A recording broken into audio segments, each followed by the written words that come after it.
Planeta Terra!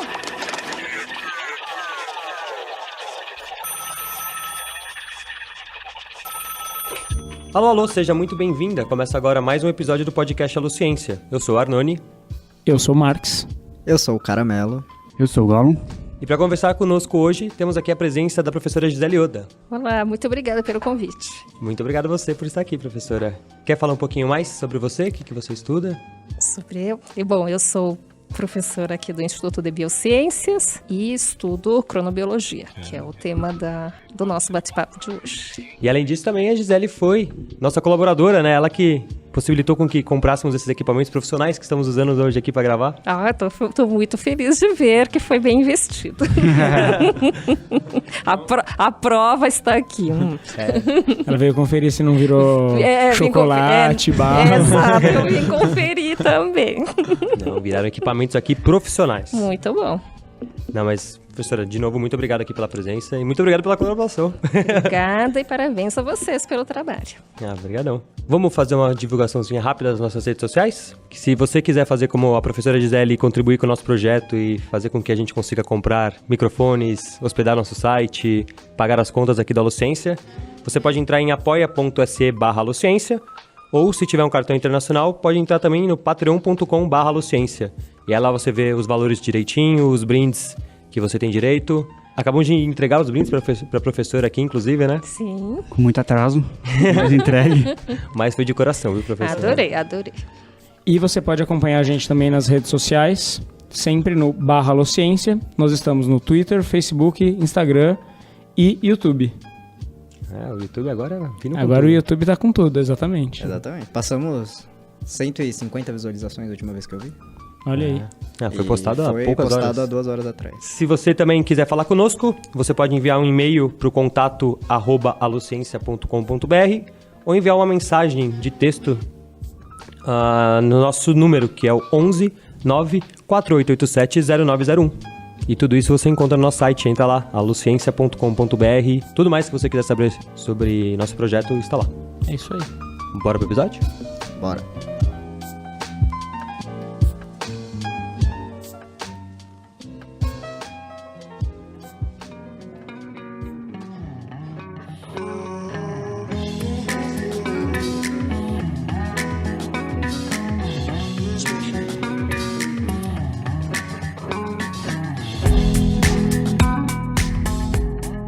Para começar, já que o tema do nosso episódio é cronobiologia, como bons cientistas, vamos começar com uma definição. O que seria a cronobiologia? Ok.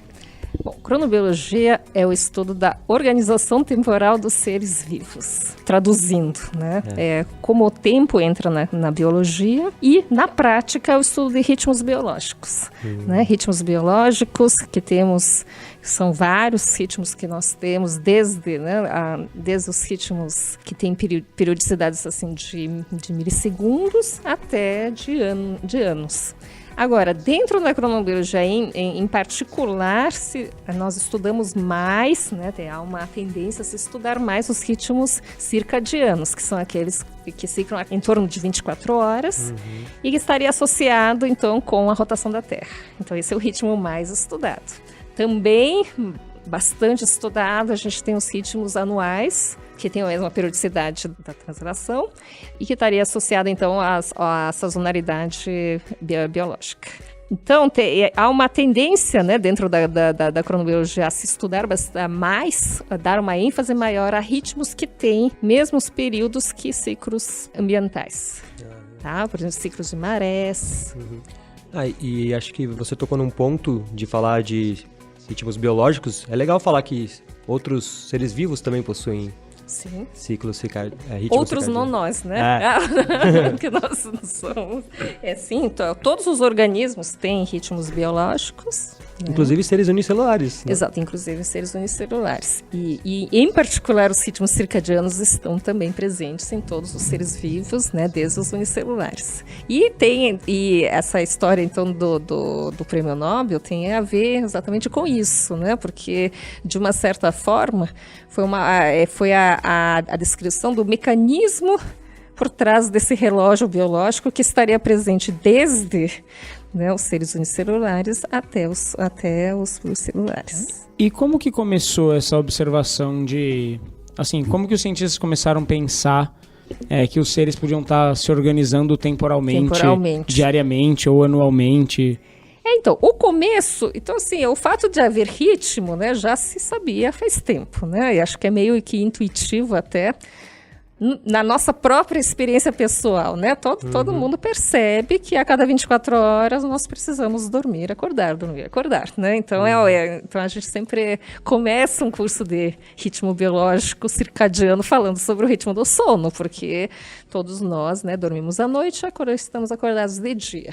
Então, isso era bastante conhecido e também sempre acabou se associando com o fato de estar escuro à noite e claro de dia, né? Então, e da mesma forma, já se percebia também que os outros animais também faziam isso. Então, nós temos organismos noturnos e diurnos. E sempre se associou com o fato de ter claridade e escuridão, que é devido à rotação da Terra. Da mesma forma, sempre se soube dos ritmos anuais, né? Em plantação, na agricultura, na pecuária, e sempre se associou às estações do ano. E nesse caso, sempre se associou ao fato de termos verões quentes, primaveras, invernos, outonos, né? Então, o fato de haver ritmos biológicos e também ter ciclos ambientais com o mesmo período sempre foi notório. Agora, para isso virar uma ciência, um estudo, demorou muito. Por quê? Porque antigamente se achava, né, e a gente também acha antes de ter uma aula, né, sobre isso, que todos os organismos acompanham essa ritmicidade. Então a gente tem essa ideia de que estamos acompanhando um ciclo geofísico, simplesmente. Né? Então, se a gente colocar um termômetro na Terra, a gente vai ver, então, que ao longo do dia a temperatura da Terra muda, né? Então, começa a clarear e começa a esquentar, a gente vê que a temperatura da Terra vai aumentando e a noite vai esfriando. Então, da mesma forma, a gente interpreta o nosso ritmo de temperatura, da mesma forma a gente interpreta os nossos ritmos de ficar acordado e dormir, né? Então, sempre se interpretou o ritmo biológico como uma consequência desses ciclos ambientais. Isso era mais evidente ainda quando se falava de ritmos sazonais. Então, a gente tem animais que hibernam no inverno. Tá. Então, por que eles estão hibernando? Porque ficou frio. Então, o animal sucumbiu ao frio e hibernou. Aí, depois esquenta, ele volta ativa e depois vem o próximo inverno e ele sucumbe. Então, essa era a interpretação que sempre se dava. Folhas que caem no outono também. É a temperatura, são as condições ambientais. Então, sempre se tinha clara essa associação. Agora, começou a cronobiologia surgiu, então, como uma linha de pesquisa a partir do momento em que se verificou que esse ritmo é gerado internamente. Então, acho né? que... Então, esse é o ponto, né, de principal. Então acompanhou muito também os desenvolvimentos de estudo de fisiologia, né? Tanto animal quanto vegetal. Sim, exatamente. Tanto é que a cronobiologia está dentro da fisiologia, né? Então, porque antes era apenas descritivo. A partir do momento em que se você verificou que ele é produzido interno, que o nosso ritmo é produzido internamente, partiu-se para a busca dos mecanismos, e isso é fisiologia, por isso é bem lembrado. Então, exatamente. Aí virou fisiologia, né? Mas aí tem uma longa história dentro dessa fisiologia, né? Onde é que ele vai acabar se alojando. né? Porque, então deixa eu falar assim do primeiro experimento que é considerado o ponto histórico, né, em que se verificou que o ritmo circadiano é gerado internamente. É o famoso experimento da planta, né? Aquele que vocês ouviram falar muito na semana passada, né? Quando um astrônomo francês, em 1729, resolveu, ele via todo dia que a sua planta fechava a folha à noite e abria a folha de dia, e aí ele se perguntou, o que vai acontecer se eu deixar tudo escuro? Né? Porque, então, todo o ritmo era interpretado como reação ao ambiente que cicla. Então, que nós simplesmente acompanhávamos esse ambiente. Aí ele se perguntou, isso significa que se é assim que acontece, então se deixar tudo escuro, ele vai ficar permanentemente de folha fechada, né? Então, ele fez esse teste, ele deixou, então, um ambiente escuro, constante, e ficou monitorando e viu que, no próximo dia, a folha voltava a abrir mesmo no escuro. Opa! Né? Porque se fôssemos simplesmente seres passivos, né, a folhinha ficaria fechada. Da mesma forma, nós, mantidos no ambiente escuro, ficaríamos eternamente dormindo, né? Ou no claro, eternamente acordados. E não é isso que acontece, né? Que a gente se você fica numa caverna, você vai continuar acordando e dormindo. Por quê? Porque tem alguma estrutura interna que está sinalizando que é para você acordar ou dormir, assim como na planta está sinalizando que é hora de abrir a folha, é hora de fechar. Esse experimento é muito simples, muito fácil de comentar, mas assim ele tem uma importância, né? Tem uma profundidade aqui gigantesca. Então é legal porque não é um experimento tão complicado de explicar, né? Agora a interpretação é mais complexa, e é bem sutil. Ela mostra que ela é importante porque mostra que essa ritmicidade, esse ritmo é gerado internamente. Então, a partir desse experimento que se começou a entender que, na verdade, os ritmos biológicos que eram observados, eles não eram uma resposta à alteração ambiente, exato, e sim, na verdade, uma antecipação, né? Ele é gerado internamente, permitindo que o organismo se antecipe. Então, no nosso caso, por exemplo, a gente acorda de manhã, né, quando nós temos o pico do cortisol, a nossa temperatura já está alta, etc. Mas isso já começou a acontecer desde o finzinho da madrugada, né? Então, assim, o organismo já está se preparando para o dia. Então, organismos transparentes, por exemplo, né, eles já vão desenvolvendo a pigmentação antes de chegar à luz do dia, né? Porque essa luz do dia chega sempre, né? É um desafio ambiental previsível, ele chega sempre a cada 24 horas e o organismo consegue se antecipar. Nessa questão da antecipação fica mais evidente quando a gente fala dos ritmos anuais, né? Então, um animal que vai hibernar, ele não fica passivamente esperando o inverno chegar, né? Todo mundo conhece a história da formiguinha que vai estocando alimento, né, antes do inverno chegar, né? Então é isso que os seres vivos, né, acabaram fixando, essa ritmicidade interna, que é um espelho do ciclo ambiental, que permite que ele vá antecipando, né, estocando, se programando para um desafio que vai chegar numa outra estação, numa outra hora do dia. Tá certo? Então, eu queria perguntar assim, alguns exemplos, além talvez do sono, que é o mais conhecido, de ritmos biológicos que a gente apresenta, assim. Ritmos circadianos. Circadianos. Então, diários, quer dizer. Sim. Ritmos diários, sim. Então, nós temos os ritmos de sono.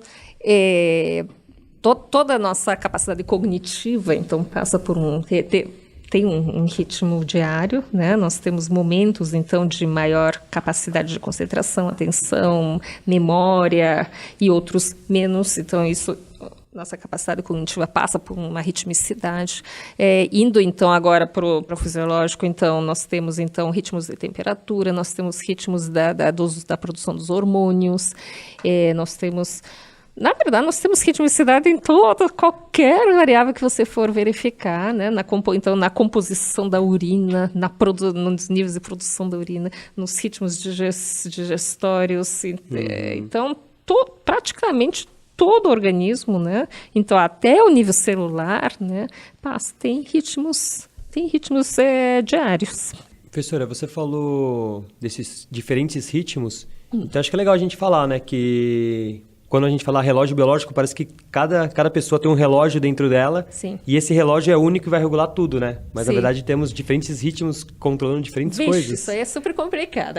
Do ponto de vista histórico, né? Então, depois do experimento da plantinha, né? Então, partiu-se dentro da fisiologia, né? Para a tentativa de identificar onde está essa estrutura, o relógio biológico. Então, é interessante porque na fisiologia, tem muitas estruturas que foram primeiro descobertas anatomicamente para depois se descobrir qual era a função. No caso do relógio biológico, houve uma dedução de que esse relógio existia e foram procurar. Então, é diferente. Né? Uhum. Então, tem uma longa história, bem bonita, até se chegar à localização desse relógio, porque se sabia que existia, mas não se sabia onde. E começou daquele jeito, né, lesionando estruturas e verificando o seu efeito na ritmicidade. Então, lesiona uma estrutura e vê o que acontece com o ritmo circadiano do organismo. Foi assim que foi feito, né? Até se chegar numa estrutura que é presente no cérebro, né? É um conjunto de neurônios no cérebro. Se localizou, então, onde estava o relógio biológico. Ele é uma estrutura que, então, era uma estrutura macroscópica. Eu queria deixar isso claro, porque depois a gente vai chegar para o nível molecular, que tem a ver com o fremenóbio, inclusive. Né? Mas antes de chegar, a gente vai para o macroscópico. Historicamente, né? Então, tinha essa estrutura. E essa estrutura, quando é lesionada, o organismo sobrevive, continua dormindo, continua comendo, continua fazendo tudo, mas perde o ritmo. Primeiro a gente começou falando, né, na mesma estrutura da aula, né? Primeiro a gente fala, então, que os ritmos já eram conhecidos há muito tempo e sempre se associou temporalmente com os ciclos ambientais, ok. Depois vem a parte então, da gente entender que historicamente houve aquele experimento, né, em que se demonstrou que calma aí, esses nossos ritmos não são respostas passivas desses ciclos dia e noite, de né? dia e noite, mas é tudo gerado internamente, né?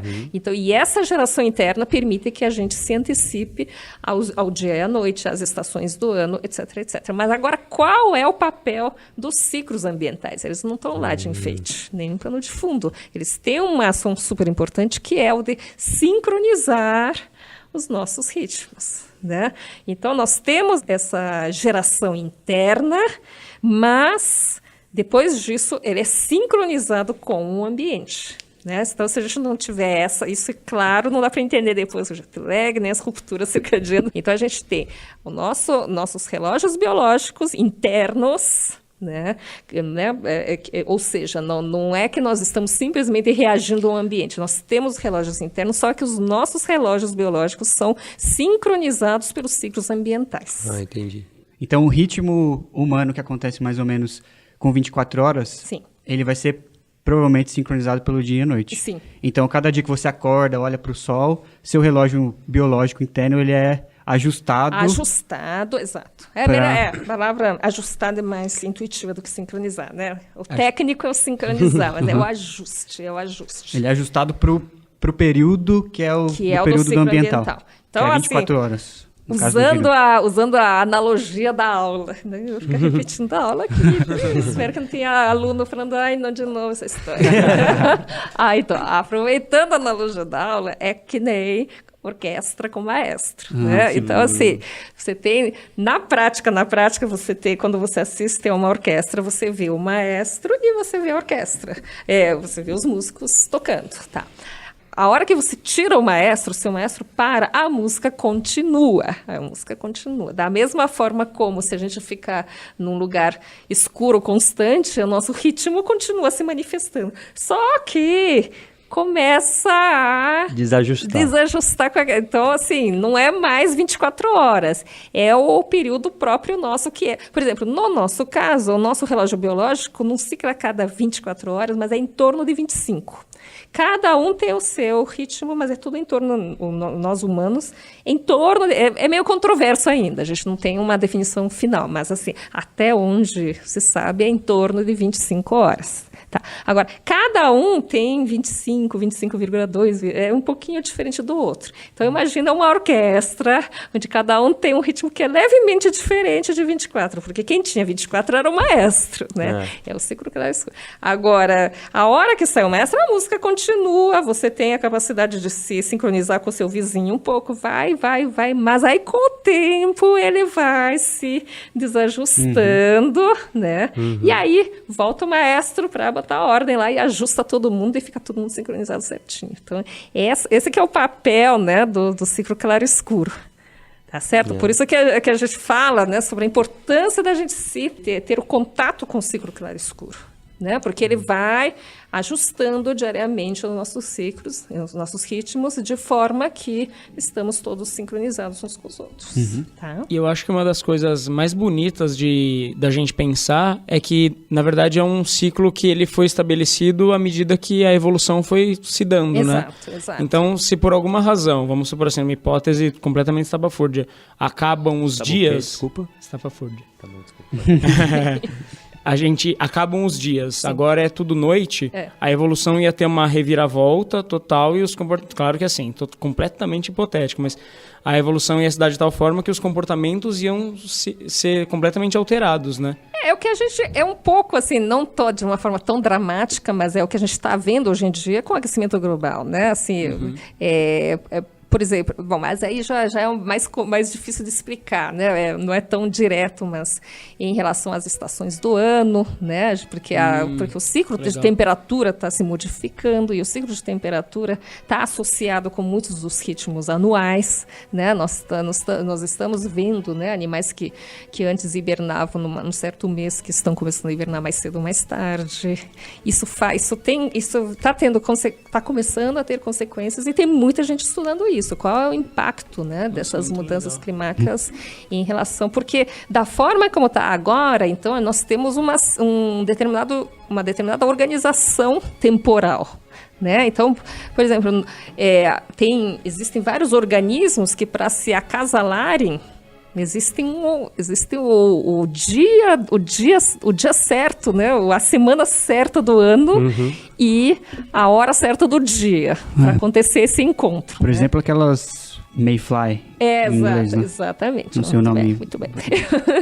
Então foi assim, ao longo de toda dessa escala temporal evolutiva, né? Foram sendo selecionados esses organismos, né? Que têm essa sincronicidade, né? Já pré-estabelecida, e tudo isso está associado então com os ciclos ambientais. E, a partir do momento em que os ciclos ambientais começam a ser modificados por causa da ação humana, a gente tem essas previsões mesmo de rupturas.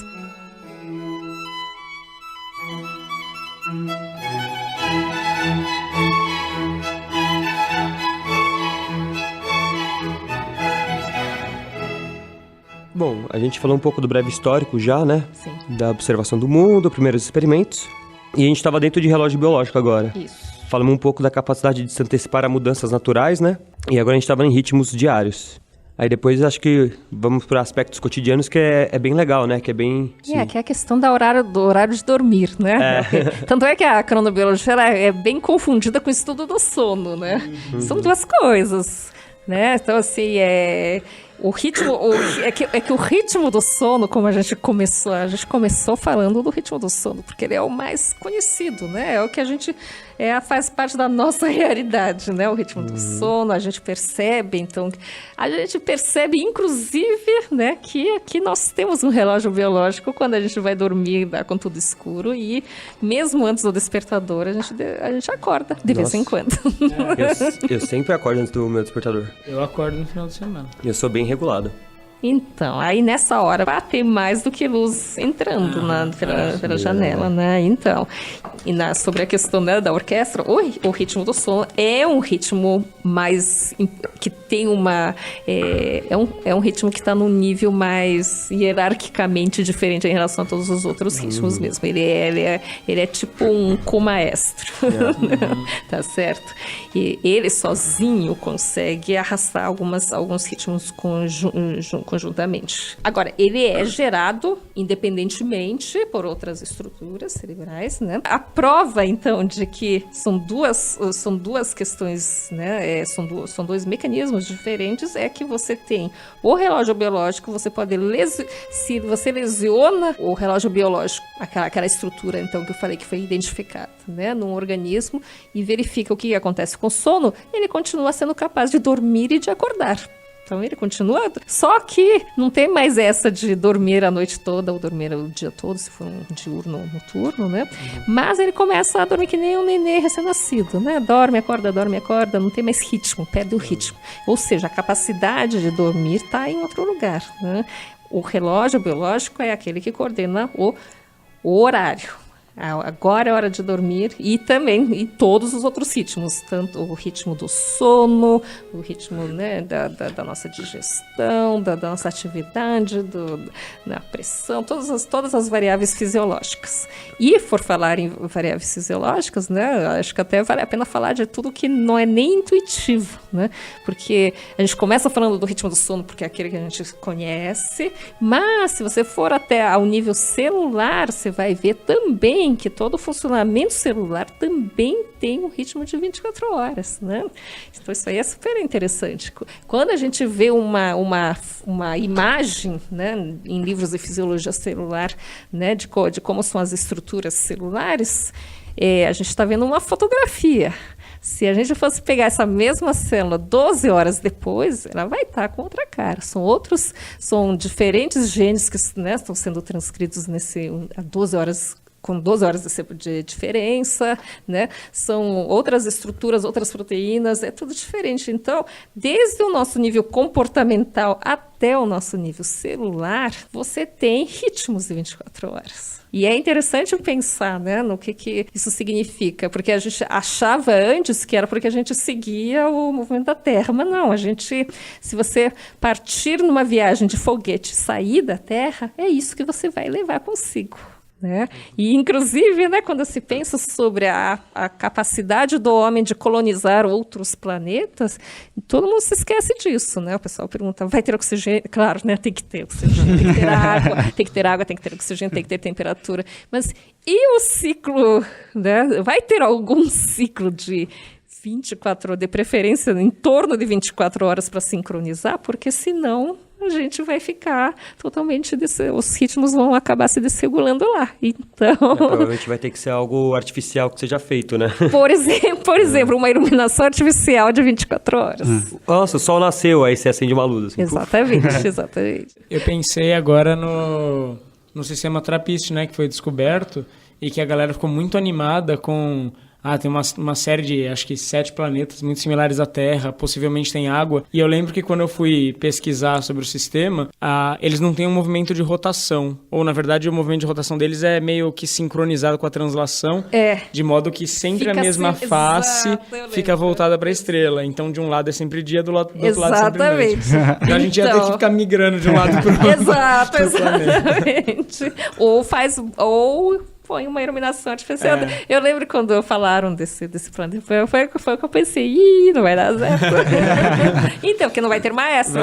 Agora, sem maestro dá para sobreviver? Dá, até que dá, mas, né, você vai perder toda essa organização temporal, né, você vai ser uma orquestra sem maestro, né, vai perder essa organização temporal e tudo que está relacionado com isso. Tanto é que hoje em dia, né, a gente associa diversas doenças com a ruptura circadiana, né? Então, que você estava falando, né? Nessa nossa sociedade atual, nós temos o trabalho noturno, né? Então, onde que começou a se descobrir que que essa organização temporal interna nossa era importante, que essa ritmicidade era importante por causa do trabalhador noturno, porque foi no trabalhador noturno, foi quando começaram a perceber que havia muita incidência, né, de doenças cardiovasculares, obesidade, depressão em trabalhador noturno.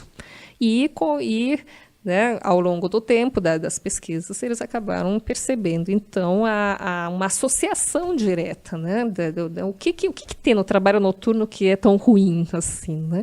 E chegou-se a associação, o mecanismo, né, que seria então a ruptura circadiana. Então você tem uma orquestra com um maestro que está mudando de fase o tempo todo, por exemplo, né, um trabalhador noturno. Você está se expondo à luz, né, a uma luz artificial durante a noite. Você está comendo num horário em que o sistema digestório estava preparado para o repouso. Então, você consegue digerir? Consegue. Então, aí que está, né? Então, nós temos uma flexibilidade grande. A gente consegue ficar acordado de noite, a gente consegue digerir comida à noite, a gente consegue até se exercitar, mas está tudo acontecendo no horário que não é o máximo, né? Tanto é que muitos acidentes, né, famosos da história, quando eles foram verificar, estavam associados a uma falha técnica humana, né, durante a noite. Porque bem na hora que a pessoa está precisando dormir, ela está exercendo uma atividade em que é exigida concentração e atenção. Outro dia, no nosso simpósio brasileiro, trouxeram, né, um caso extremo de agressão, né, à nossa organização temporal, que é a história de faculdades noturnas. Aulas que começam, tipo, meia-noite, vão até às 6. Assim, Nossa, de madrugada. De madrugada. Não, noturno já temos. Noturno já temos, né? Vai das 7 às 11 e, né, funciona. Agora, essa seria uma de madrugada para quem só tem a madrugada para. Agora, imagina o que você vai, né? Como é que você vai assimilar uma aula de madrugada? Qual é o professor que vai conseguir dar essa aula, né? E tudo em nome de um curso que é mais barato, né? Então, você tem esse apelo que você oferece um curso que é mais barato, só que é de madrugada. Em detrimento da saúde, né? Em detrimento da saúde. Porque você fala uma coisa, porque todo mundo fala, essa história de noite não é bom, mas eu rendo mais à noite. Uma coisa é noite e começo da noite. Eu também rendo bem à noite da noite, né?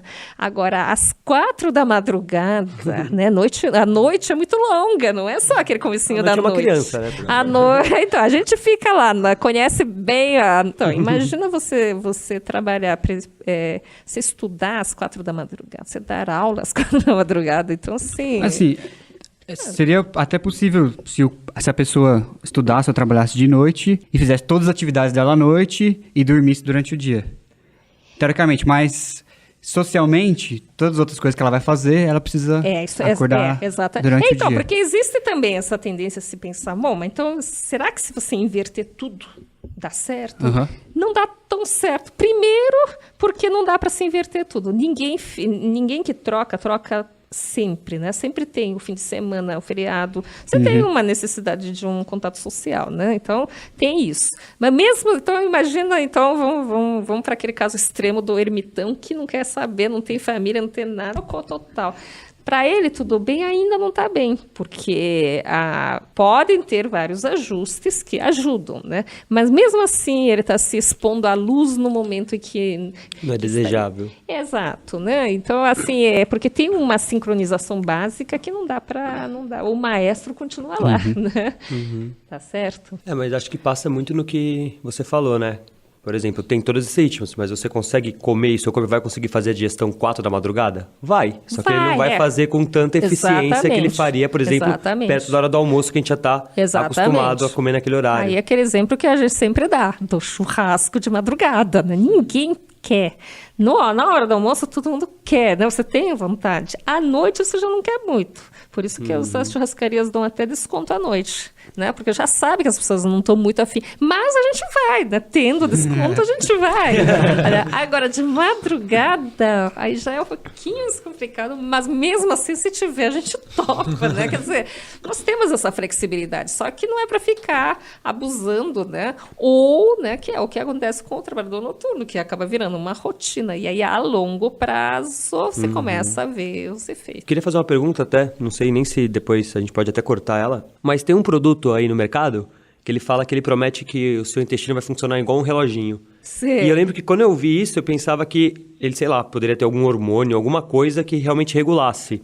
Isso acontece ou ele simplesmente faz o seu intestino funcionar e o seu intestino vai funcionar no horário em que ele... Eu fiquei intrigada também, porque como eu falo de relógio, eu falei, opa, né? Então, porque existe o ritmo da excreção também, né? Essa é a menos rígida que existe, mas existe uma ritmicidade, inclusive um dos grandes pioneiros da cronobiologia dos anos 60, ele chegou a estudar o próprio ritmo de excreção, tem até um trabalho, né? Ele é um ritmo muito suscetível a vários fatores, né?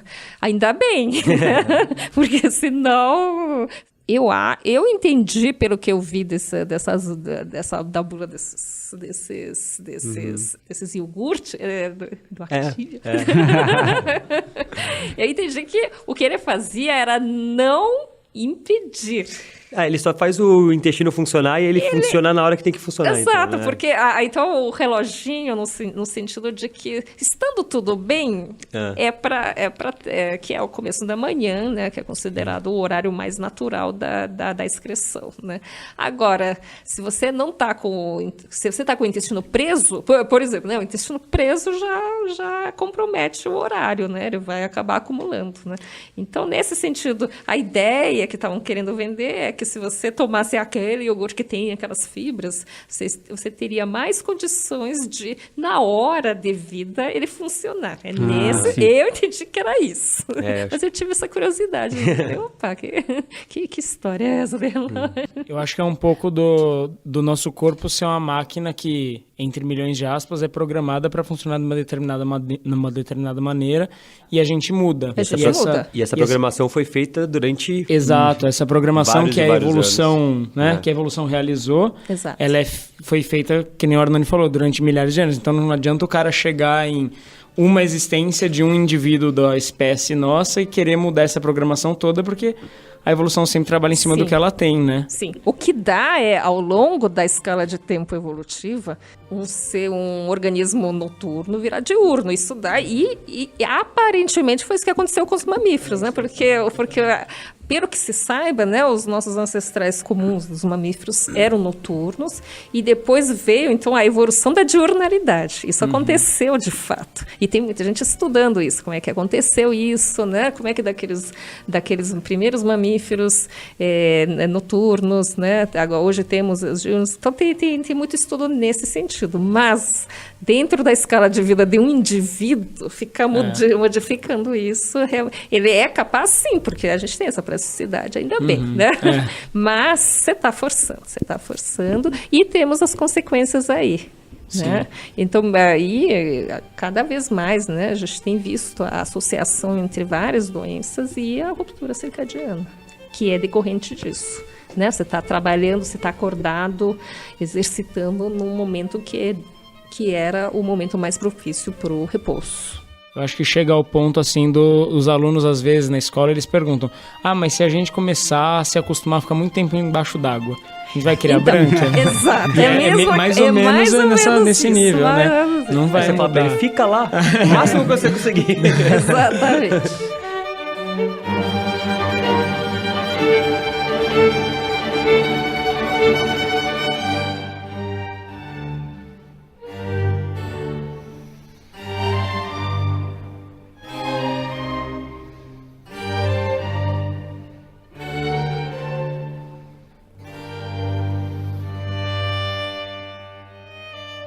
Bom, acho que até o momento a gente discutiu então um pouco, né? Começamos o que é a cronobiologia, falamos um pouco o breve histórico dessa área do conhecimento, os primeiros experimentos que foram feitos.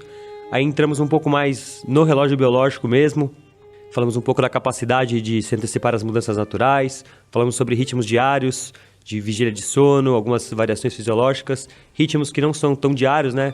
A professora até deu exemplos de hibernação e coisas que acontecem com uma periodicidade maior do que um dia.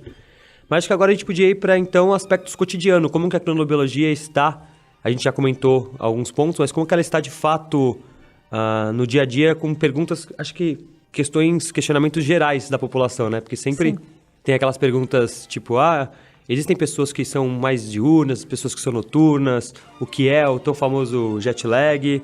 Então acho que a gente podia passar em aspectos cotidianos e como que isso foi mudando ao longo do tempo, né?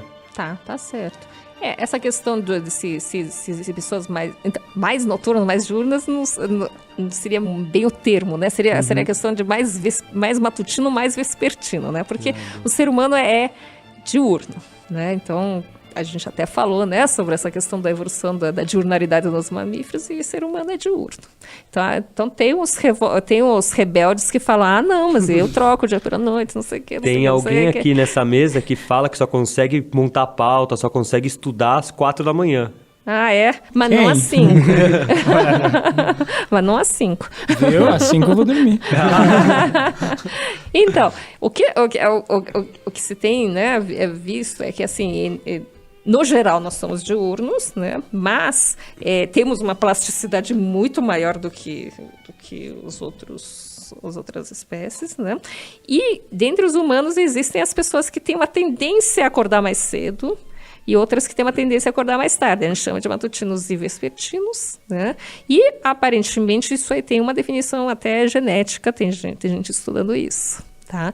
Então, existe essa tendência, mas fora isso também, há pessoas que suportam dormir mais ou menos, tem gente que dorme pouco, dorme menos, né? Então, tem tudo isso envolvido. Mas então, aí a questão se confunde um pouco também com o sono em si, né? Tem uma coisa é o relógio, outra coisa é o sono, né? E agora, em termos de relógio, então, voltando, tem essa questão do vespertino e do matutino. Agora, também tem a questão de que ao longo do nosso desenvolvimento, o nosso horário vai se modificando. Então, todo mundo que já conviveu com nenê sabe que nenê acorda muito cedo. Pelo menos o nenê que está sincronizado, né? Porque nem vou falar dos que não se sincronizam nunca, né? Mas, assim, uma criança saudável, bem sincronizada, ela tem uma tendência a acordar super cedo. Assim, agora, ao longo do tempo, esse horário vai se atrasando. E na adolescência nós temos o caso extremo de atraso. Né? Então, um indivíduo... Então, primeiro a gente falou, pegando a população adulta, tem os vespertinos e matutinos. Agora, se você pega um indivíduo e vê o histórico dele, você vai ver que no começo, se ele teve uma vida saudável, né? Ele tinha uma tendência a acordar muito cedo, e esse horário foi atrasando ao longo do desenvolvimento. Tem muita pesquisa para entender, né, as bases disso também. E na adolescência, então, é a época em que ele está com uma tendência a acordar mais tarde, né? E depois, né, na terceira idade, vai voltando a ficar mais cedo de novo. Tá? Agora, isso é é algo interno ou é por causa do celular, da internet? Então, essa é uma pergunta bem intrigante e que fez com que vários grupos, né? Nós temos grupos no Brasil bastante pioneiros nessa pesquisa, foram pesquisar como é que é o sono, né? Nessas comunidades que não tem luz elétrica, não tem televisão, né? Para ver se lá os jovens acordam cedo, né? E eles verificaram que aparentemente, claro, tem a modulação disso, o efeito de ter luz ou não ter, mas aparentemente é algo que faz parte mesmo do desenvolvimento, essa coisa de... Então é por isso que a gente meio que desculpa, né, o aluno universitário que tem sono de manhã, né? Porque ele está no auge da sua adolescência, a gente compreende, porque isso é muito claro, né? Vocês já viram como é que é uma aula de manhã e uma aula à noite. Né? A aula à noite explode. De manhã eu tenho que... Não, eu particularmente acho um absurdo algumas escolas começarem a aula às 7 da manhã. Então, isso aí está sendo super debatido, porque antigamente era só um feeling, hoje tem toda uma ciência, né? Os cronobiólogos têm estudado isso, né?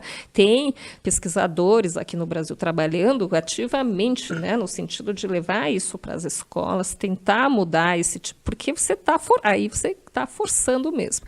O que acontece é que, assim, a maioria das pessoas, né, como sempre, tem a flexibilidade e mesmo estando num horário que não é o ideal para estar, né, o adolescente, né, mesmo ele não estando no horário ideal, ele consegue se virar. Mas tem os das pontas, né, que não se ajustam de jeito nenhum. E há relatos, né, de escolas que mudaram o turno desses indivíduos que não se ajustavam de jeito nenhum e teve uma melhora significativa, né? Então, tem muitos estudos. Aqui no Brasil, a gente tem vários grupos trabalhando, né, nesse sentido. É bem interessante. Agora, é difícil, né? Eu lembro que um dos pesquisadores até comentou, difícil, no fim, é convencer os próprios jovens, porque o ideal, segundo eles, seria o turno mandar para a tarde as aulas, né? Mas aí o próprio adolescente não quer, porque ele prefere acordar e ter a tarde livre, à noite, do que... Eu fiz ensino médio à tarde e eu preferia.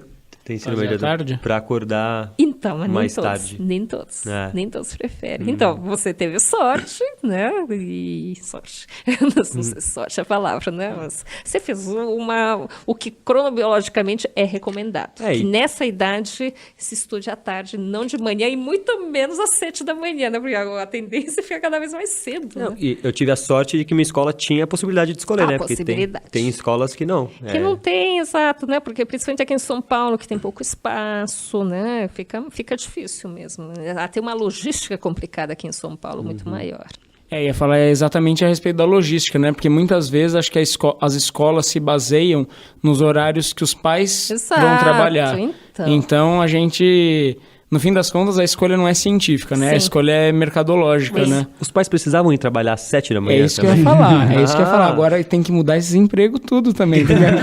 Agora tem que entrar às 11 da manhã, que aí a empresa que fizer isso já pode pegar meu currículo. Pode levar o filho às 9 da manhã, nem eu posso. É verdade. Né? E também tem a questão logística do espaço, né? Porque não tem espaço para ficar tanta... Né? Tanta troca no fim. Então é bem complicado. Mas assim, é uma questão que está sendo debatido. E eu acho que uma coisa que é legal também de falar é um diálogo que tem com os professores, essa parte da pauta, né? Que muitas vezes o professor fica quase ofendido quando o aluno... Isso eu estou falando em âmbito universitário e educação básica também. Experiência pessoal. Não, experiência pessoal não, porque eu me enxergo muito nos alunos. Mas o professor fica às vezes ofendido quando o aluno fala, eu estou com sono. E biologicamente faz todo sentido. Com certeza. O cara ter sono. O adolescente tem direito a ficar com sono de manhã. Mas, né, também não precisa ficar acordado até as 3 da madrugada com o celular. Não avacalha. Não avacalha também. A gente entende, mas dá um tempo também. Acho que outro tópico que a gente pode abordar também é uma pergunta que... Eu até tenho bastante curiosidade de fazer, porque eu ouço muitas pessoas falarem, eu tô no jet lag, eu tô sofrendo com jet lag. E eu me pergunto, mas que tanto sacrifício que é quando a pessoa foi pra França, foi pra Inglaterra, foi pra... E agora ela tá falando que tá sofrendo. E aí eu falo, Bom, primeiro definir o que é o jet lag, né? Boa. O que é o jet lag? Então, aparentemente, jet lag é um atraso na identidade do relógio interno da pessoa por conta de ter passado de um fuso para outro no planeta. Muito basicamente. E aí quando ele tá sofrendo mesmo. Esse também é um direito dele. Tá? Mesmo indo para a França, a pessoa sofre. Maravilhoso, ele vai sofrer. Então, tem a ver com a gente fazer essas viagens de avião, ou seja, é muito brusco, né? Então, o que acontece? Eu estou aqui, eu estou com o meu relógio bem sincronizado, estou com tudo organizado internamente e sincronizado com o dia e noite daqui. Aí, de repente, eu pego o avião e deixo para o Japão, que é mais dramático ainda, 12 horas de diferença. Então, eu chego lá... Na hora que eu estava me preparando para dormir, quando eu estava começando a ficar cansada e queria dormir, eu chego lá e o dia está começando. Tem luz, né? Então, assim, tem um choque aí, porque o meu tempo interno está marcando um horário e onde eu chego está marcando outro horário, né? E quem está marcando esse outro horário é o ciclo de iluminação, né? Não tem nem como escapar. Tá escuro lá. Não, quer dizer, tá claro lá quando eu estou vivenciando a minha noite interna. O seu corpo estava preparando para receber um escuro, Exatamente. Né? Agora, como o meu relógio não é isolado, ele é sincronizado, o que vai acontecer é que chegando lá, ele vai se ressincronizar com o novo horário, né? Só que isso não acontece rapidamente, leva uns 7 dias mais ou menos. Aí, durante esses 7 dias, cada um dos ritmos vai estar se ressincronizando, e enquanto eles estão se ressincronizando numa taxa diferente, vai estar tudo desorganizado lá dentro. Um efeito forte que você sente lá de cara, não só na questão do sono, que você começa a sentir sono nos horários, né, que não tem nada a ver, é a questão do digestório mesmo.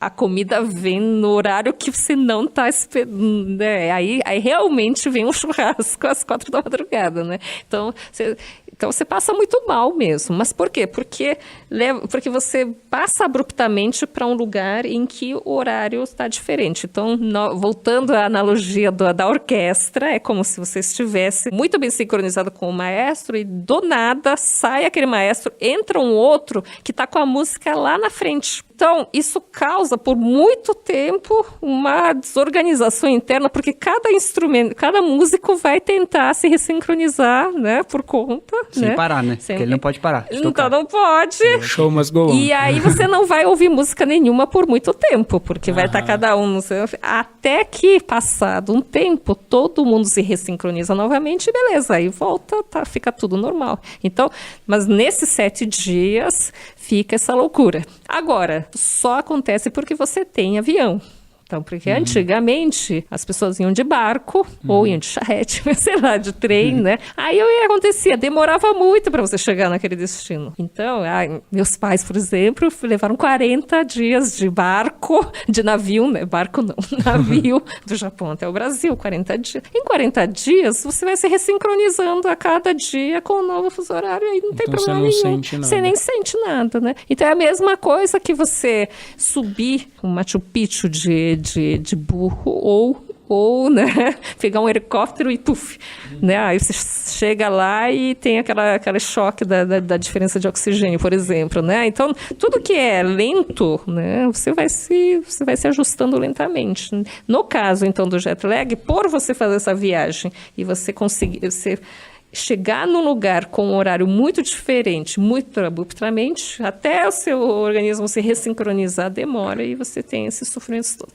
Mas depois que você chega, está tudo bem.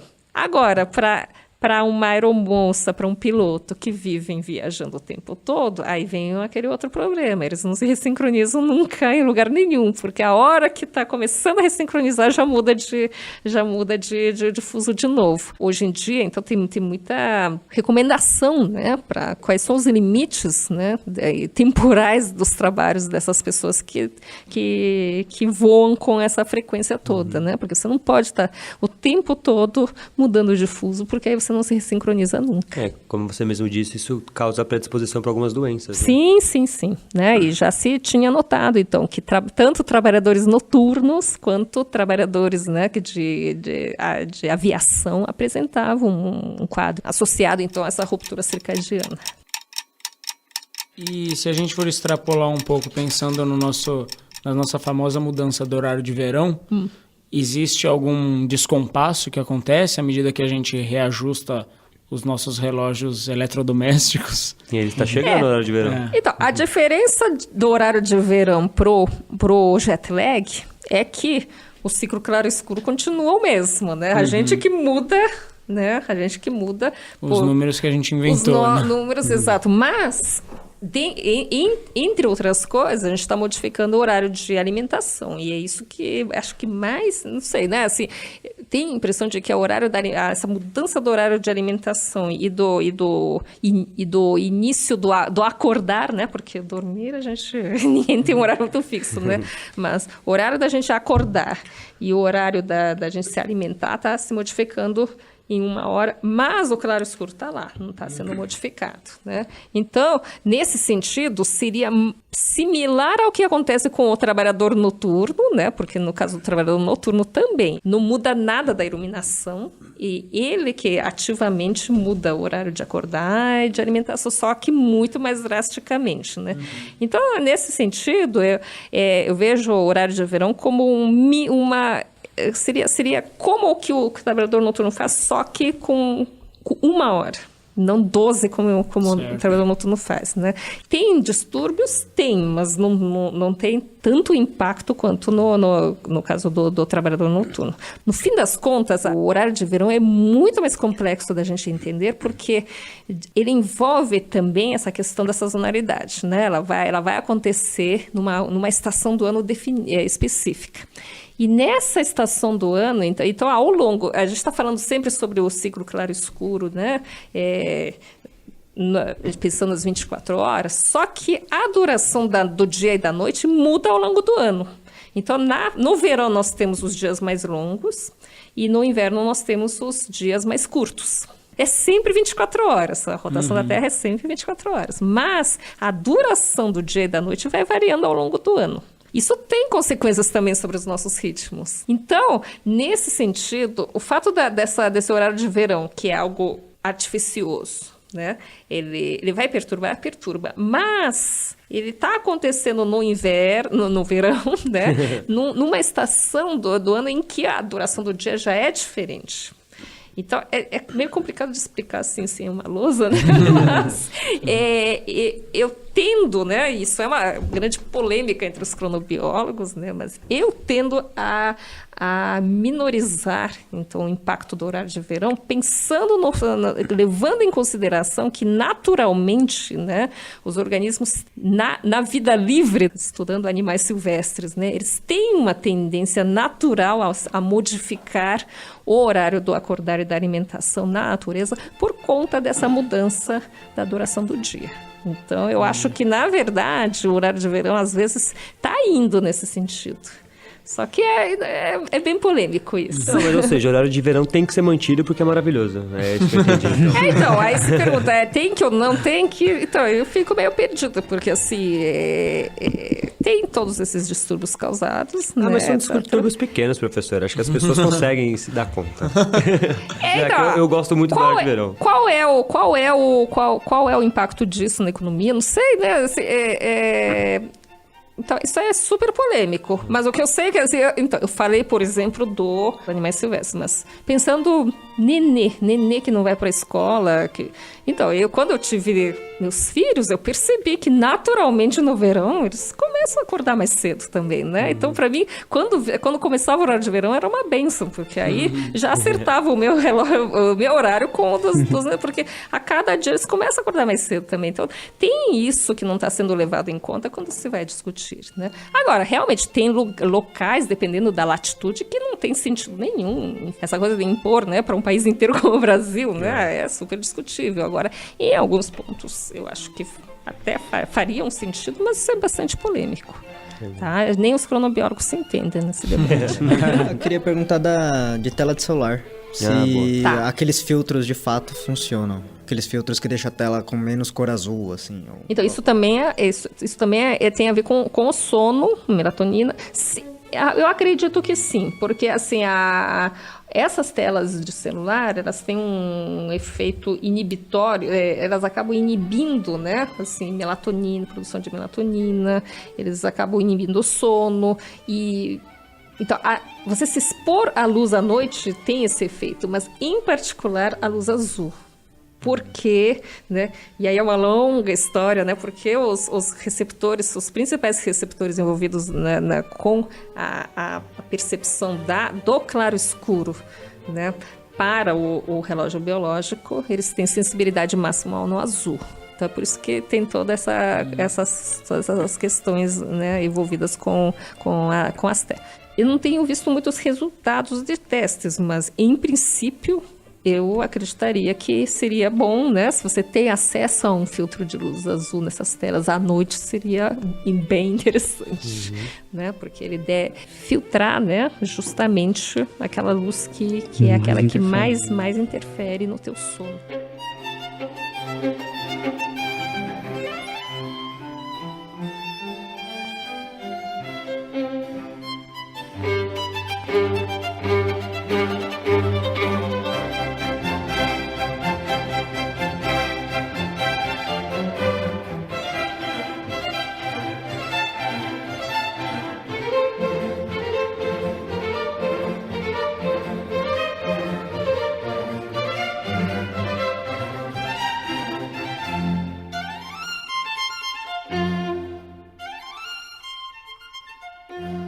Bom, uma das principais razões de a gente ter feito esse episódio essa semana é porque na semana passada o Nobel de Medicina ele foi dado a 3 cronobiólogos, né? Sim. E aí acho que caberia agora, depois de discutir um pouco sobre o que é cronobiologia e como ela afeta o nosso cotidiano, discutir por que eles ganharam esse prêmio e talvez por que a pesquisa deles foi tão importante assim. Sim. O que tem a ver aquele trabalho feito com drosófilas com tudo que a gente falou até agora, né? O que as moscas podem nos ajudar com isso? O que as moscas podem nos ajudar? Então, muito, né? Então, esse trabalho é muito importante, mas eu achei interessante deixar o contexto, né? Para a gente entender como que a gente enxerga esse trabalho. Primeiro teve, então, essa verificação de que nós temos relógios biológicos, nós não somos passivamente seguidores de um planeta que cicla, né? Tá certo? Também falei sobre essa busca do relógio, né? Então, houve todo um tempo de procura de onde está a estrutura. Mas, paralelamente a a busca da estrutura do macroscópica do relógio, já se tinha evidências de que havia uma base genética nessa determinação desses ritmos. Então, eu falei que nós temos um relógio biológico que tem um período em torno de 25. As moscas têm um outro período, por exemplo. Os primeiros experimentos, né, que indicaram que havia uma base genética, então, foram trabalhos de Pittentry, que foi um dos pioneiros, né, da cronobiologia. Ele fazia experimentos então com populações de drosófilas e começou então a verificar que né, existem, né, e o que ele estava vendo? Ele pegou em drosófila o horário de eclosão da drosófila. Então, ele acabou, né, selecionando uma subpopulação de drosófila que a emergência para adulto acontecia, né, num certo horário do dia, mais cedo, uma outra população que emergia mais tarde. Com isso, ele foi verificando, então, que havia uma base genética para essa determinação desse horário, que é um horário que é um comportamento, no fim, né? O comportamento da emergência estava acontecendo em horários, então, era um horário para um comportamento e uma base genética. Então, ele foi pioneiro no sentido de indicar que, há uma base genética aí. Aí, nos anos 70, o Benzer e Konopka, né, que são esses cronobiólogos, os primeiros, então, que identificaram, né, qual era o gene, e eles descobriram que tinha um gene que determinava esse horário, que eles chamavam de gene period, de período, né, que a gente estava falando de periodicidade. Isso aconteceu nos anos 70. O prêmio Nobel foi dado para os alunos de Benzer e Konopka, então, de Benzer em especial, né, que 30 anos para eles conseguirem mostrar, então, né, a partir da indicação de código que havia um gene envolvido nessa determinação da ritmicidade, eles conseguiram mostrar que a proteína associada àquele gene, né, ele tinha uma concentração que variava ao longo das 24 horas. Mostraram também que o RNA mensageiro, né, associado a essas proteínas, também tinha uma concentração que variava a cada 24 horas e estava associado também com o comportamento. Então, eles conseguiram fazer essa associação. Foram eles que propuseram o mecanismo pelo qual, né, aqueles elementos todos, os genes, os RNAs mensageiros e as proteínas estariam envolvidos, então, na geração da ritmicidade circadiana. Porque eles propuseram, então, que tudo isso estaria conectado, então, por uma alça de retroalimentação. Tá, então deixa eu ver se eu entendi. Como você disse, a gente sabia que esses ciclos existiam, mas o que esses pesquisadores conseguiram foi mostrar o mecanismo molecular Exato. Que está controlando esse ritmo. Controlando esse ritmo, exato. Porque eu comecei falando sobre, no nosso caso, onde está o relógio biológico. Agora, o relógio biológico é um conjunto de neurônios. Agora, até, né, se entender como é que aquele conjunto de neurônios produz a ritmicidade, foram também décadas de estudo. Agora, paralelamente, tinha essa pesquisa no nível molecular também acontecendo com drosófila, né? Então, você tinha, ao mesmo tempo, pessoas pesquisando sobre a identidade de um relógio biológico macroscópico, né? Basicamente no sistema nervoso, Né? E também haviam esses cronobiólogos fazendo essa pesquisa no nível genético molecular. Tudo isso aconteceu mais ou menos paralelamente, porque o nosso relógio circadiano dos mamíferos foi identificado em 72, e o primeiro gene foi identificado nos anos 70 também, 71 por aí. Né? Então, é uma pesquisa paralela que foi acontecendo, e a importância, então, né, do trabalho desses 3 pesquisadores é que eles participaram, né, da identificação de quais são os componentes moleculares e qual é o mecanismo que está por trás, porque o primeiro gene foi identificado antes, nos anos 70. O que eles mostraram era quem eram as proteínas, quais eram os outros genes envolvidos e como é que a partir daí você tem um relógio circadiano. Legal. Então a gente sabia o relógio, sabia o que esse relógio gerava, mas agora a gente sabe como que é gerado. Como. Então, colocando as duas coisas juntos, né? Então, como é que você passa desse relógio molecular para aquele relógio que eu falei que é uma estrutura que está no nosso cérebro? Né? Então, você tem uma estrutura macroscópica aqui, multicelular, e você tem aqui essa base. Então, no fundo, então, isso que é super interessante, né? Você consegue integrar esses conceitos, né? Hoje se sabe que esse nosso relógio circadiano localizado no cérebro, ele é formado por uma população de neurônios. Em cada um dos neurônios você tem essa maquinaria, né, descrita, né, a nível molecular nas drosófilas, e ele está presente lá. E aí o que acontece? Cada um dos neurônios tem essa maquinaria, eles se conversam, e da comunicação entre os neurônios emerge o nosso relógio, no fim das contas, né? Porque lembra que eu falei que quando você lesiona essa estrutura macroscópica que é o relógio circadiano, você continua fazendo tudo, mas perde o ritmo, né? Agora, a geração está no nível molecular, sim, mas ela se organiza como uma estrutura. Já no organismo unicelular, acontece tudo isso, só que porque a maquinaria celular é a mesma. O Michael Young, ele participou de uma outra etapa também. Então, assim, todos é o conjunto da obra deles, então, que foi desvendando, então, os diversos passos, né? Hoje, o modelo que a gente tem é bem mais... Tem muito mais genes envolvidos, muito mais passos, etc., etc. Mas eles foram aqueles primeiros que mostraram, né, o core, né, o mecanismo mínimo. É por isso, então, que se fez essa homenagem, né? Mas sempre fica essa dúvida, nossa, mas o que isso, como é que a gente passa desse nível para o nosso relógio, né? Então, é isso. Agora, por outro lado, fez sentido porque o nosso relógio circadiano, então, ele está localizado no cérebro, no hipotálamo, né?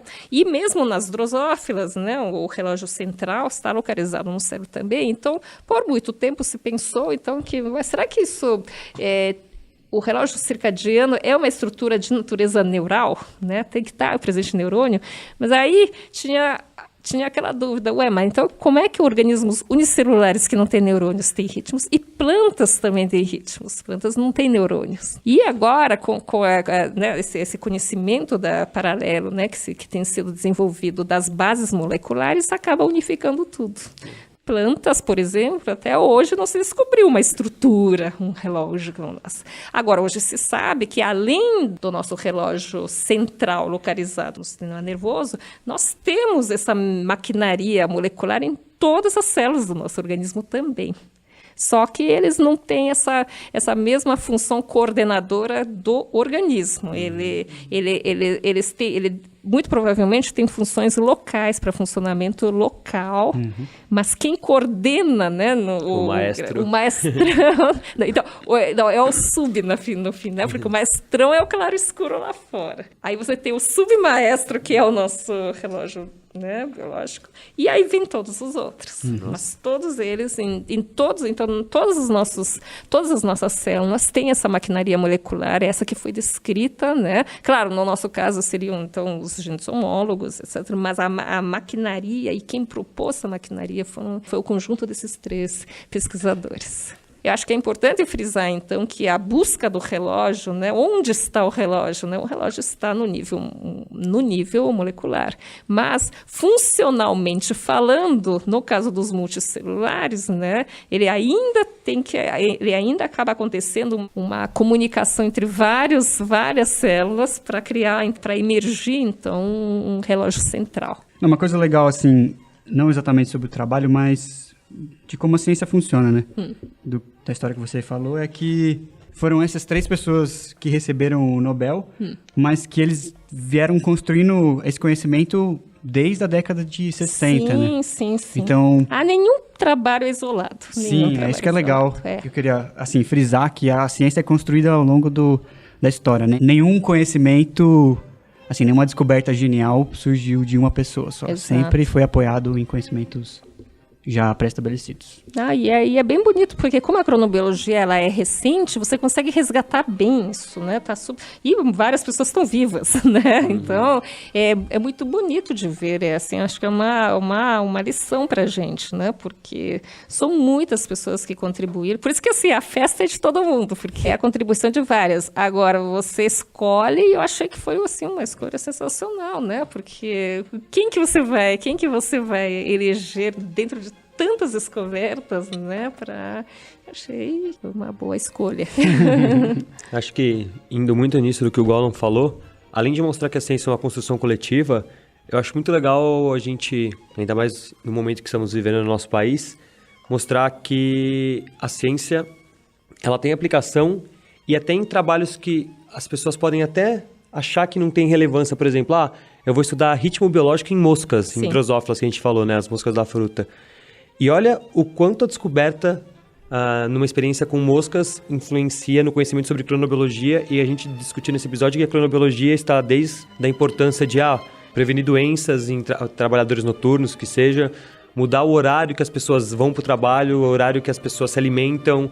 Então, tem todo um conhecimento que foi gerado a partir de um experimento que, a princípio, você fala, é só um experimento para ver moscas, né? Sim. Para mostrar que a ciência, a pesquisa de base é importantíssima e ela vem a longo prazo. Então, se a gente quer ser um país que consegue fazer uma ciência de base com qualidade, principalmente a longo prazo, acho que tirar 44% do investimento dela é a última coisa que a gente vai fazer agora. Com certeza. Eu achei muito bom que com esse prêmio, né, se falou muito sobre isso na semana passada e agora, né, sobre o impacto que um trabalho básico, né, com drosófila, né, pode ter. Eu achei super pertinente. Muito bom. Vamos para as dicas? Alguém quer falar mais alguma coisa? Acho que esse ferramenta ficou legal, né? Então vamos pro nosso disco de ouro agora.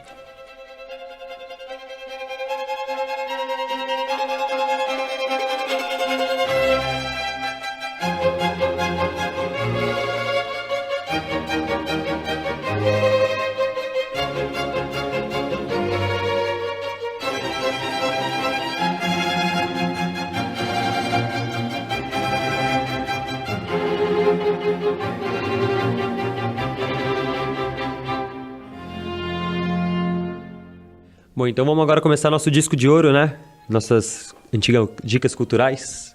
Então vamos começar com a nossa convidada. Gisele, que dicas você quer dar aqui para os nossos ouvintes?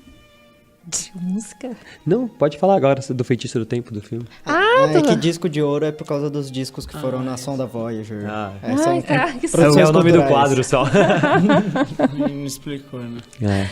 Então, eu achei bem interessante o filme, né? O Feitiço do Tempo, porque ele fantasia uma manipulação do tempo, né? O que acontece quando você fica preso no tempo e todos os dias começam a se repetir. E como é que você faz para sair disso? Então, assim, achei é um filme muito interessante. Eu acho que todos os meus amigos que assistiram gostaram. Tem o Bill Murray, né? O Bill Murray é engraçadíssimo. Bill Murray, exato. Apesar de eu não ter assistido o filme, só de saber que tem o Bill Murray já... É sensacional. O filme é muito interessante, eu recomendo. Porque tem a ver com a questão do tempo fantasiado, né?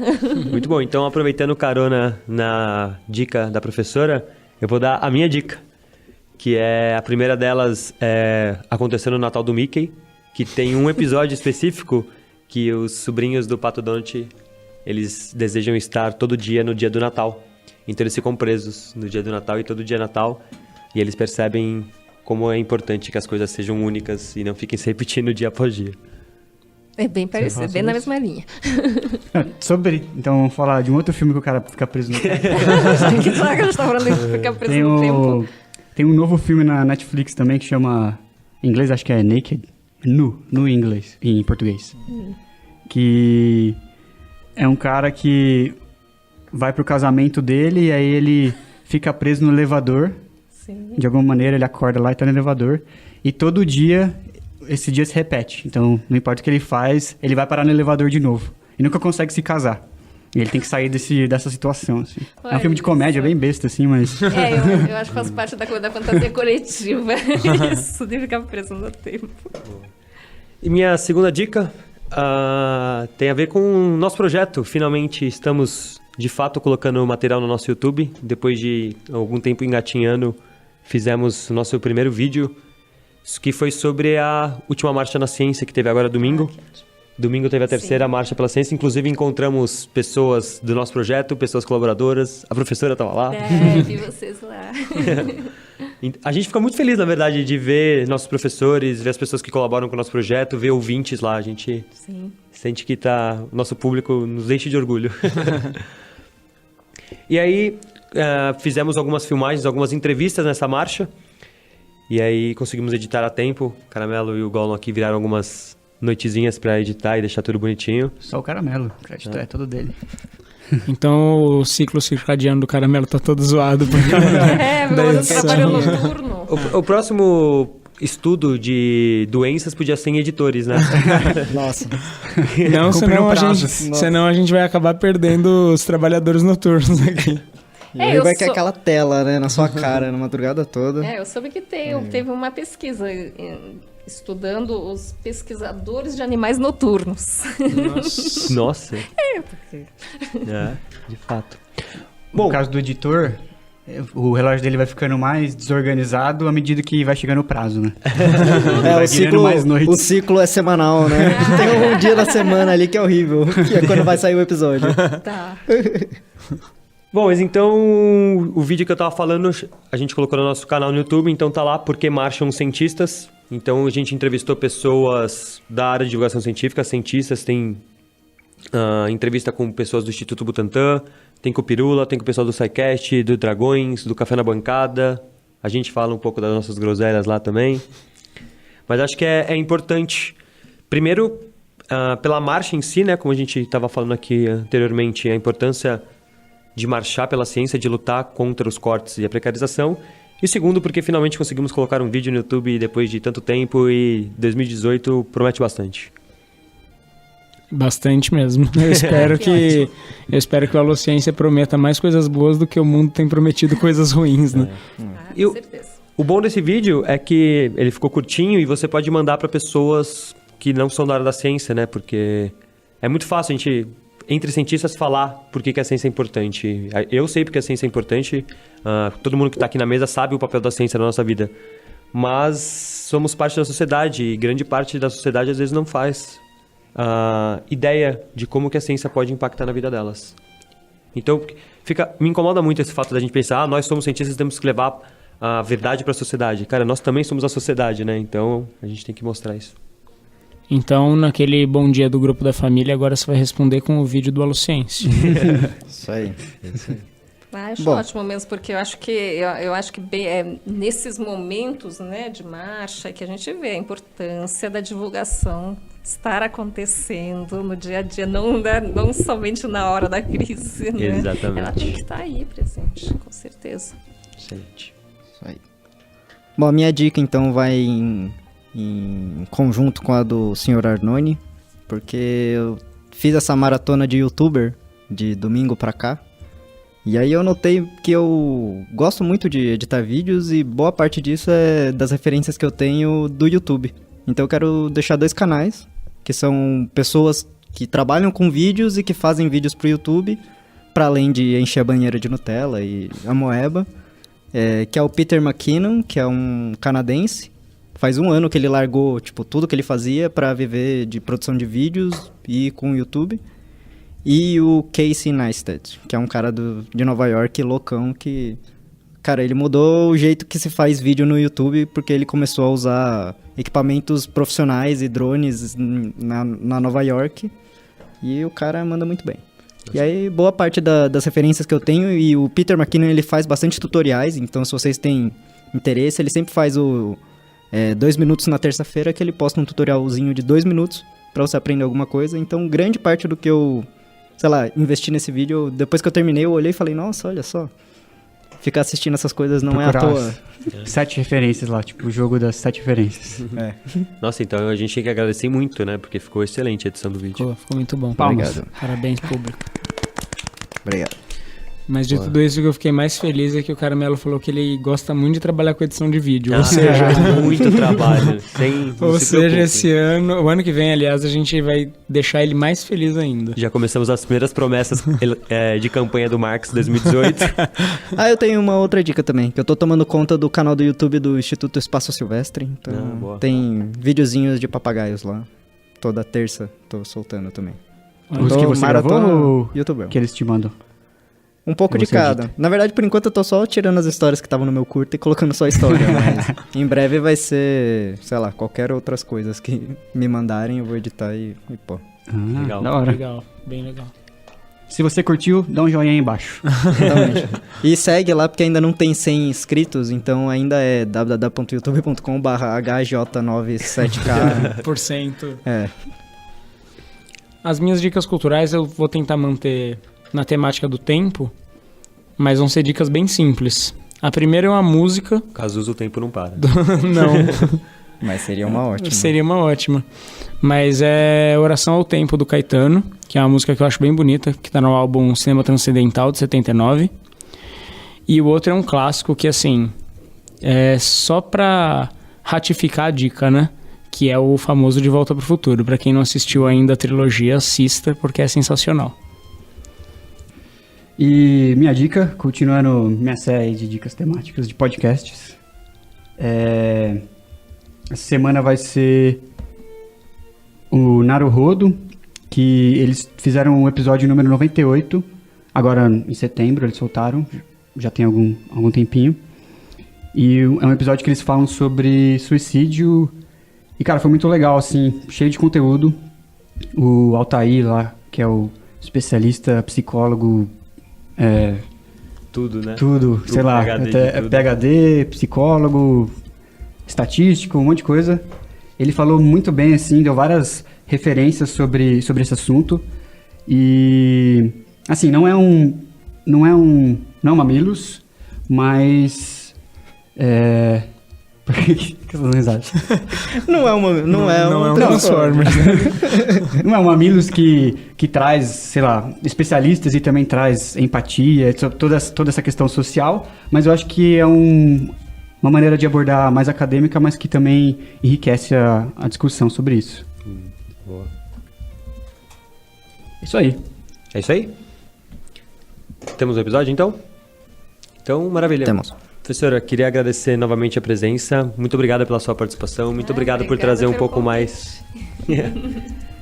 Então é isso. Vamos para nossa caixa de mensagens? Vamos. Bora.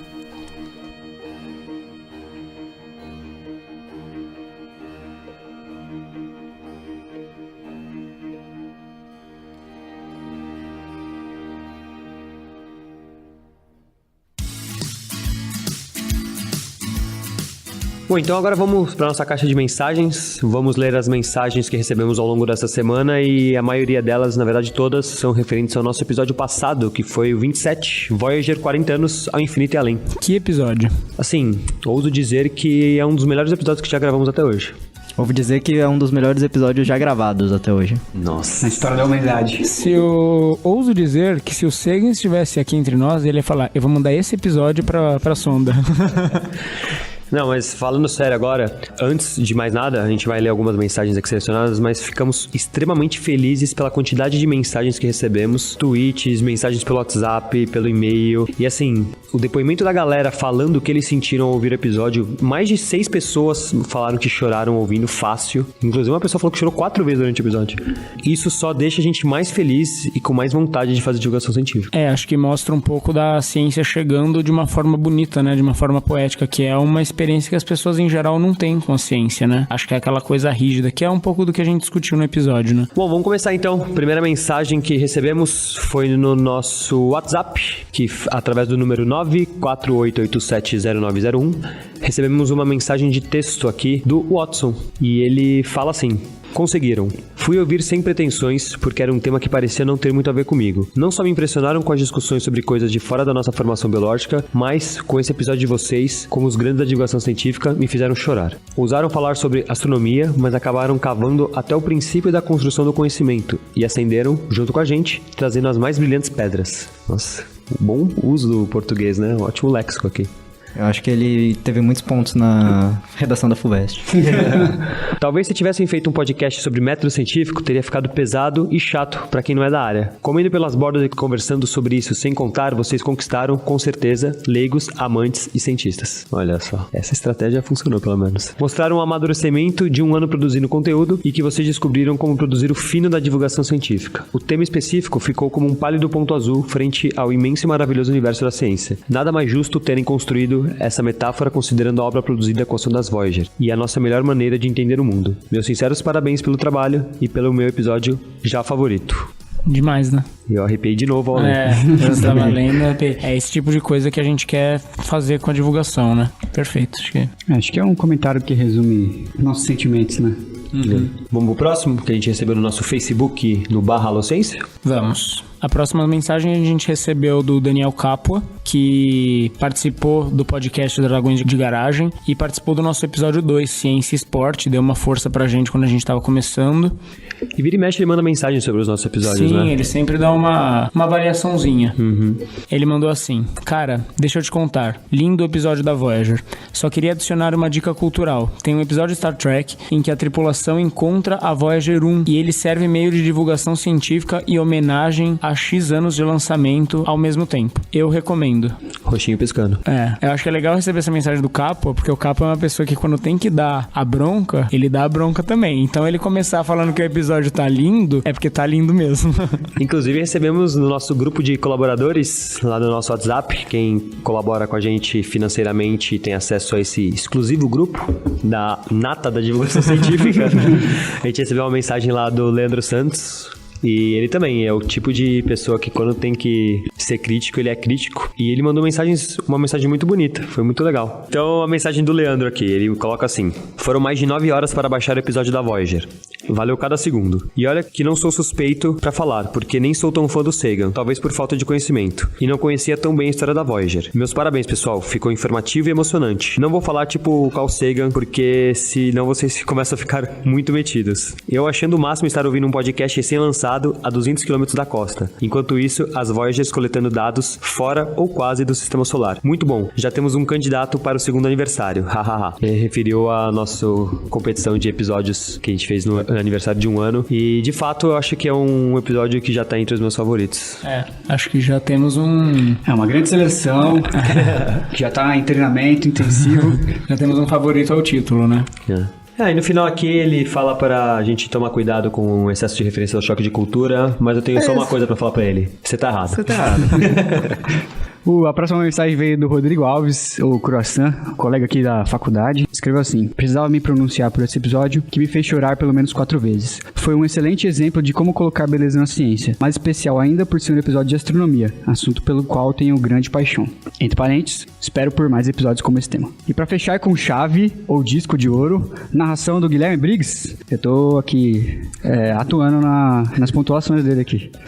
Essa foi realmente impressionante, com o dedinho pra cima. Parabéns mais uma vez pelo ótimo conteúdo, abraço a todos. E esse abraço a todos tem uma exclamação no final, então Abraço a todos! Boa, então dá um abraço aqui. Então é isso, acho que essas foram as mensagens que recebemos do nosso último episódio. Eu tenho uma última mensagem que eu recebi também. Ah. Recebi a mensagem pelo meio pessoal, da duplamente patroa Carolina. Duplamente patroa. Patroa na vida e na arte do projeto. Exatamente. Que ela falou que eu fui muito chato, sendo crítico ao disco de ouro, e que uma boa solução seria enviar um aparelho que lê um vinil. Não, mas Que tem, né? Vai com o aparelho? Sim, com o aparelho. Tem tipo uma vitrola. Ah, vai com uma vitrola? Pô, vocês não falaram isso. Falamos. Não falou. Não, isso não foi falado. Não foi falado. Mas eu tem. achava que ia só o disco. Então tá aí errata. Tem uma vitrolona lá. Ah, então agora eu retiro todas as minhas críticas. É claro. É só ligar agora. Ligar e rodar. Mas o negócio, ele liga o quê, né? Eletricidade? Se for uma manivela... Mas se for aquelas tomadas de 3 pinos... Já pensou, a Voyager ele viaja todo esse tempo, aí você coloca a tomada de 3 pinos, aí você coloca no 220, aí ele queima. Já era, né? Todo esse tempo perdido. E você queimou a vitrola. Não, eu só tenho mais uma coisa pra falar sobre mensagens em relação à Voyager, que o Watson, né, que escreveu a primeira mensagem que a gente leu, ele é do canal Disperciência, ele teve uma reação quando ele foi falar do episódio da Voyager numa rede sobre extensão e divulgação científica que a gente fez aqui no IB. Foi a mesa redonda em comemoração ao Dia do Biólogo. Exatamente. Aqui. E aí ele teve uma reação que eu não vou esquecer tão cedo, pelo menos. Ele falou assim, olha, se vocês querem saber o que é divulgação científica de qualidade, ouçam o episódio da Voyager do Holociência. E eu fiquei muito lisonjeado, porque o Watson também faz uma divulgação científica com uma qualidade muito boa no canal Disperciência, então conheçam o canal que eles produzem também. E ouvir isso de um colega de divulgação, acho que foi de uma honra bastante grande, foi bem legal. Novamente, só queria, de novo, eu não quero parecer presunçoso, porque as mensagens, o episódio foi maravilhoso, mas de fato a gente ficou muito feliz com o resultado do episódio e mais feliz ainda com a devolutiva de vocês. Então, continuem mandando mensagens, a gente recebeu várias no Twitter também, e isso só deixa a gente mais feliz e com mais vontade de fazer divulgação. E se vocês gostaram de episódios como a Voyager, então a gente pode pensar em episódios similares, quem sabe, no futuro. Acho que era isso. Isso aí, hang loose aqui, ó. Vai lá, Marco. Hang loose auditivos. E não esqueçam de ver nosso vídeo no YouTube Porque Marcham Cientistas. Valeu! Fechou. E curte aquela bodega lá.